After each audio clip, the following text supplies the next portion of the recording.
O jogo do bicho, ele está previsto no artigo 58 da Lei de Contravenções Penais.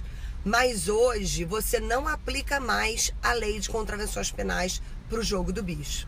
Muito embora o jogo do bicho continue sendo considerado uma contravenção penal, hoje a previsão legal da contravenção está no artigo 58 do Decreto-Lei 6259 de 44. E lá no Decreto-Lei 6259 de 44, artigo 58 também, por coincidência, né? Foi revogado o 58 da LCP pelo 58 da 6259 de 44, tá lá a previsão do jogo do bicho. O jogo do bicho é uma espécie de jogo de azar, tá certo? Então todos os elementos do jogo de azar você também vai ter que ter aqui no jogo do bicho. Então, o jogo do bicho também é uma contravenção penal plurissubjetiva. Eu tenho que ter, no mínimo, duas pessoas, o banqueiro e o apostador. Muito embora seja uma contravenção penal plurissubjetiva de concurso necessário, tem que ter apostador e banqueiro, quem é levado na delegacia nesses casos quase nunca é banqueiro nem apostador. Mas sim quem? Você sabe quem é a pessoa? Você sabe quem é? É o chamado intermediador, intermediário ou apontador, que é aquela pessoa que faz a anotação do jogo do bicho para o apostador. Porque hoje o fato da pessoa ser encontrada com material contravencional próprio de jogo do bicho já é considerada contravenção do artigo 58 do Decreto-Lei 6259 de 44. Mas será que eu posso pegar e responsabilizar esse apontador sem saber quem é o apostador nem o banqueiro, só pelo fato dele ser pego com material contravencional? A resposta você vai encontrar no enunciado número 51 das súmulas do STJ. Está lá expresso que eu posso responsabilizar o intermediador sem saber quem é o apostador e o banqueiro. E isso porque a responsabilidade penal do apostador é independente do banqueiro, que é independente do intermediador. Se você tivesse que esperar a responsabilidade do banqueiro para responsabilizar o apontador, isso ia demorar muito tempo. Porque a atividade praticada pelo banqueiro do jogo do bicho é uma atividade muito mais complexa. Na verdade, o banqueiro do jogo do bicho, ele não pratica mera contravenção penal. Por trás existe uma série de crimes. Então, continuando, por trás existem crimes muito mais graves, né?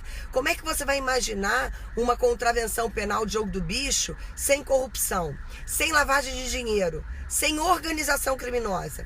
Eu costumo dizer que a atividade contravencional do jogo do bicho não é tão inocente como parece. Muito embora existam aí autores defendendo a tal descriminalização do jogo do bicho, isso não deve prevalecer. Existe também hoje, tramitando lá no STF, uma repercussão geral onde se discute se o jogo de azar seria ou não compatível com a nossa atual Constituição Federal. Existe também um projeto de lei do Senado que visa considerar o jogo de forma geral, dentre eles o jogo do bicho, uma atividade legal. Então veja bem, são três frentes: doutrina, entendendo aí uma parte que não deve mais ser considerado contravenção o jogo de azar, dentre eles o jogo do bicho, projeto de lei do Senado e repercussão geral no STF.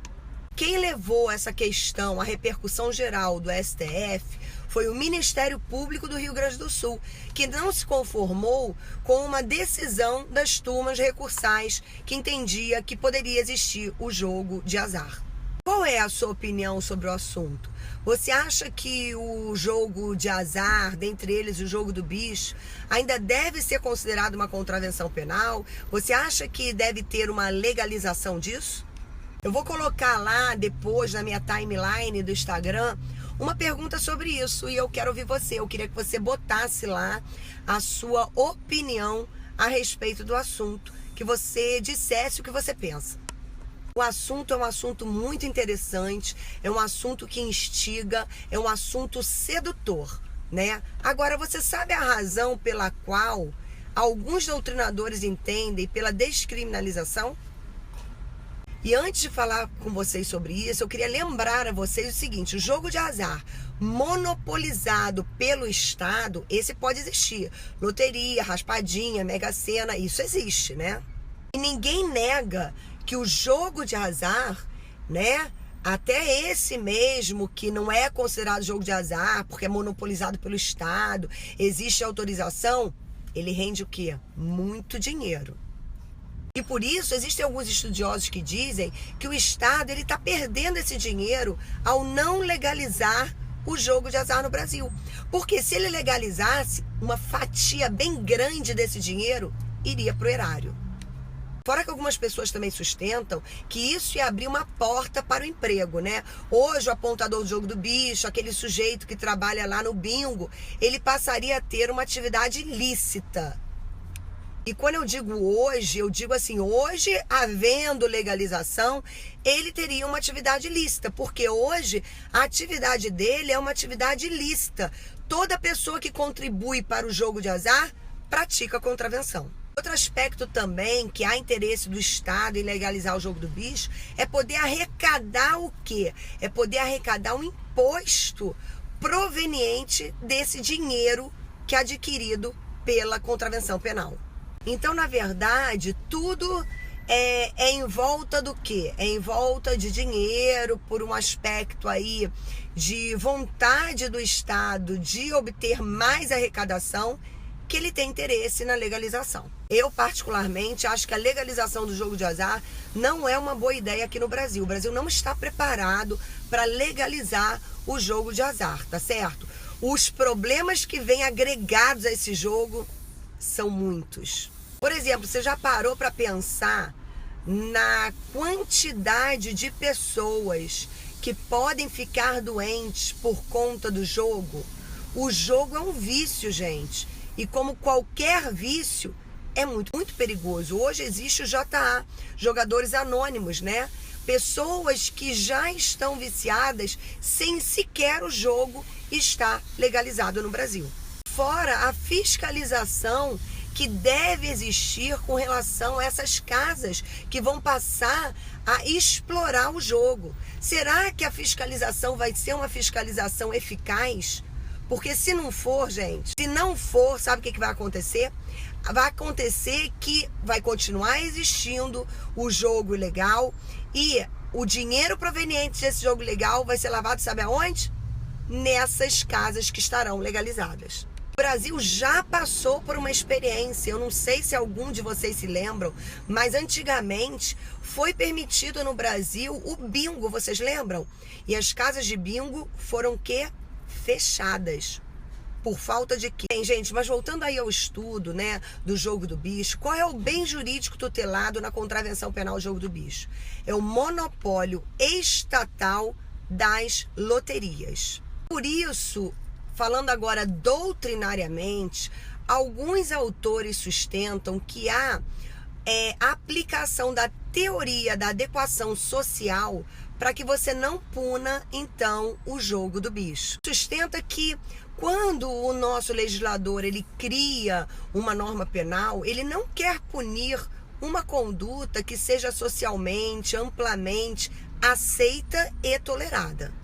Se você quiser, né, se aprofundar sobre o assunto, existe um texto do Luiz Flávio Gomes falando sobre isso, tá? Que foi publicado lá no IBCCRIM. É um texto muito legal que vale a pena você ler. E assim, gente, eu concluo o assunto sobre o jogo do bicho. É um assunto muito legal, é um assunto que eu adoro falar, mas infelizmente não tem condições de falar só aqui no Stories. Podemos até combinar de fazer uma live no Instagram sobre o assunto da descriminalização do jogo do bicho e do jogo de azar como um todo, porque é um assunto que pode cair na sua prova. Beleza, gente? Então, um super beijo para vocês, passem um excelente dia e até amanhã com as novas dicas. Amanhã eu vou falar, sabe sobre o quê? Perturbação da tranquilidade na lei de contravenções penais.